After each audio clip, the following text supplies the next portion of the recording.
দীর্ঘ ২২ বছর পর ময়মনসিংহে পা রাখলেন বিএনপির চেয়ারম্যান তারেক রহমান। মঙ্গলবার বিকেল ৪টার দিকে তিনি সার্কিট হাউস মাঠে আয়োজিত বিশাল সমাবেশ স্থলে পৌঁছান। এ সময় তার সঙ্গে ছিলেন স্ত্রী ডাক্তার জুবাইদা রহমান। তারেক রহমানের আগমনকে ঘিরে পুরো সার্কিট হাউস মাঠ ও আশপাশের এলাকা পরিণত হয় জনসমুদ্রে।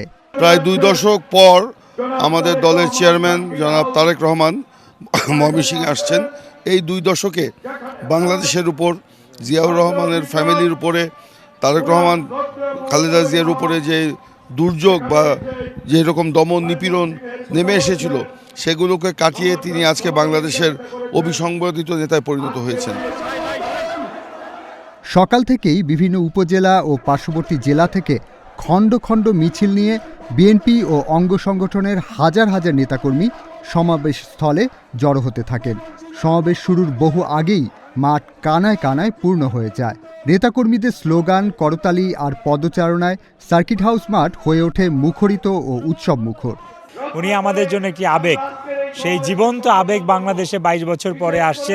আমরা ময়মনসিংহবাসী, বাংলাদেশ জাতীয়তাবাদী দলের সমস্ত নেতা কর্মী সবাই অসম্ভব রকমের উচ্ছ্বাসিত। ময়মনসিংহে প্রবেশের পথে রাস্তার দুপাশে সারিবদ্ধভাবে দাঁড়িয়ে থাকা নেতাকর্মীরা তাদের প্রিয় নেতাকে স্বাগত জানান। উত্তরে তারেক রহমানও গাড়ি থেকে হাত নেড়ে শুভেচ্ছার জবাব দেন, যা উপস্থিত নেতাকর্মীদের মাঝে বাড়িয়ে দেয় উচ্ছ্বাস।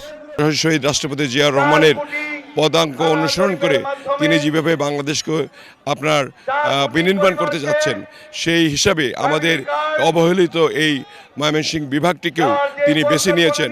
মঙ্গলবার সকাল ১০টা থেকেই বিএনপি, যুবদল, স্বেচ্ছাসেবক দল ও ছাত্রদল সহ বিভিন্ন অঙ্গ সংগঠনের নেতাকর্মীরা মিছিল সহকারে সমাবেশস্থলে আসতে থাকেন। নেতাকর্মীরা ব্যানার, ফেস্টুন, দলীয় ও জাতীয় পতাকা হাতে নিয়ে সমাবেশে যোগ দেন। কেউ পরেছেন দলীয় টি শার্ট ও ক্যাপ, কেউ মাথায় বেঁধেছেন লাল সবুজ ও দলীয় পতাকা। বিভিন্ন স্লোগানে সমাবেশ প্রাঙ্গণ বারবার গর্জে ওঠে। জনতার ভিড়, সবাই মিছিল নিয়ে আসছে, একটা উৎসাহ উদ্দীপনার মধ্যে আছে আর কি। ঈদ উৎসব ২২ বছর পরে আজকের এই আশা আমাদের ময়মনসিংহ বিভাগে আমার নেতাকর্মীদের মাঝে একটা আনন্দ উৎসবের উদ্ভব হয়েছে। একই সঙ্গে সার্কিট হাউস মাঠ ও আশপাশের এলাকায় আইনশৃঙ্খলা রক্ষাকারী বাহিনীর বিভিন্ন সংস্থার সদস্যদের সতর্ক অবস্থানে থাকতে দেখা গেছে। এর আগে গত ২২ জানুয়ারি সিলেটের আলিয়া মাদ্রাসা মাঠ থেকে নির্বাচনী প্রচারণা শুরু করেন তারেক রহমান।